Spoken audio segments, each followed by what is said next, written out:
सैयद हैदर शाह साहब, शहीद आदिल हुसैन के वालिद, हम आपसे थोड़ा सा बात करना चाहेंगे, जानना चाहेंगे। थोड़ा सा आप हमें बताइए कि आपको कैसे पता चला, कब पता चला कि ये वाक़या हुआ है? जी, जब आदल यहाँ से सुबह 8 बजे चला गया, तो फिर 2 बजे के बाद हमने सुना कि वहाँ पे हालात ख़राब हो गए, गोलियाँ चल गईं। तो फिर बाद में हम ऐसे ही करते रहे, 4 बजे तक हमने फ़ोन किया, लेकिन फ़ोन में नेटवर्क नहीं आया। तो बाद में हमने जब 4:30 बजे फ़ोन फिर दोबारा किया तो फ़ोन ऑन हुआ, लेकिन वहाँ पे किसी ने फ़ोन नहीं उठाया। तो फिर हम ऐसा ही करते रहे जब तक शाम हो गई। फिर शाम को हम यहाँ से जब आदल नहीं आया तो हम यहाँ से निकल गए ढूँढने के लिए और अशमकाम थाने पे पहुँचे, जहाँ पे हमने रिपोर्ट लिखवाई और वहाँ परमिशन लेने की कोशिश की, लेकिन वहाँ पे परमिशन नहीं मिली। उन्होंने उधर नहीं जाने दिया, उन्होंने वापस भेज दिया कि आप जाओ, कल सुबह देखेंगे क्या हो। फिर अगले दिन आपको ये पता चल गया था कि उनका इंतकाल हो गया है, या अगले दिन पता चला? और फिर मैयत आपको कब मिली? जी, जब शाम हम उधर से वापस आ गए तो फिर हम घर में आए तो घर में फ़ोन पे कोशिश की, पहलगाम में उधर इधर या दोस्तों के जो लड़के थे वहाँ उनके साथ, तो वहाँ थोड़ा पता लगा कि अस्पताल में वहाँ कुछ ज़ख्मी हैं और कुछ लाशें भी हैं। तो फिर हमने थोड़ी देर के बाद फिर कोशिश की तो वहाँ पे खुल गया, तो हम गए वहाँ पे, हमारे लड़के गए जिन्होंने वहाँ पे उसकी लाश को देखा।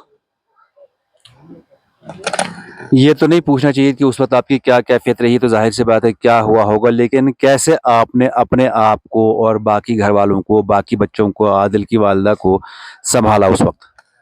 जी, ये तो जो मेरा लड़का वहाँ पे था, उसने ये पूरा नहीं बताया कि आदल की लाश है वहाँ पे।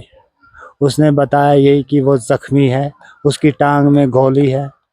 ऐसे करते-करते हमको रात के 3:30 भी बज गए, तो हम ऐसे, हमारी आँख पे आँख नहीं लगी। तो 3:30 बजे के बाद जब मुझे भी बहुत परेशानी हुई, तो इस परेशानी की वजह से मैंने खुद बोला अपने बेटे को कि आप झूठ बोल रहे हो, आदल की डेथ हो गई है। तो फिर जब मैंने उसको पूरा कोशिश की उससे बोलने की, तो उसने कहा अब हो गई तो आप क्या करोगे, आप अपने आप को मार दोगे, क्या करोगे, आप खुद सब्र करना है, आप खुद सब्र कर लो। तो हम बाद में ये पता चल के वो सबको पता है कि हमारे पर क्या गुजरा वहाँ उस दिन। और फिर जब उसकी लाश वहाँ पे से श्रीनगर हॉस्पिटल में भेज दी गई, तो सुबह के 11 बजे वहाँ से निकले, 11-12 बजे, और 1 डेढ़ बजे यहाँ उसकी लाश पहुँच गई। आप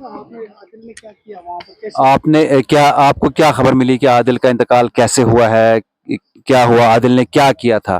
जी, सुनने में तो बहुत कुछ सुना था कि इसने वहाँ उनकी जान बचाई।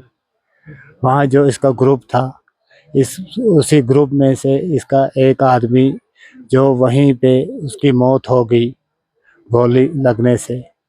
तो फिर उसकी जो बेटी थी, उस बेटी ने उसको बचाने के लिए खुद अपना आप उस पे फेंक दिया, और फिर आदिल ने उसको उठाने की कोशिश की और भगाने की कोशिश की, लेकिन जब उसको उठाया तो फिर आदिल ने उन लोगों से कहा कि आप इन बेगुनाह लोगों को क्यों मारते हो, इनका क्या कसूर है, इनकी कौन सी गलती है। इस वजह से आदिल का और उनका हमला हुआ, जिस हमले की वजह से आदिल को गोलियां भी मारेगी, और ये भी सुना कि उसने उनसे बंदूक भी छीनी। ये नुकसान जो हुआ है, ये तो ज़िंदगी एक गम रहेगा, लेकिन क्या आपको फ़ख्र है आदिल की शहादत का?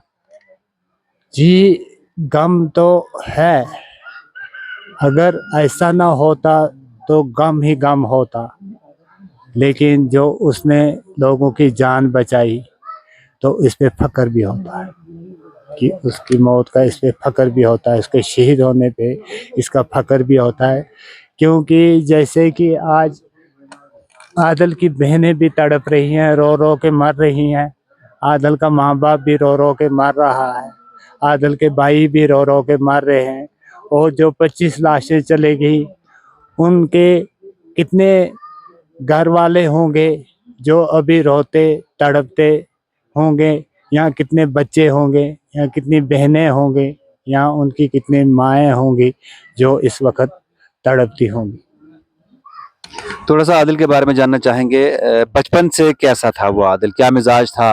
बस ऐसा ही मिजाज आदल का बचपन से था जैसा उसने दिखा भी दिया, ऐसा ही मिजाज। हमेशा लोगों की मदद करना।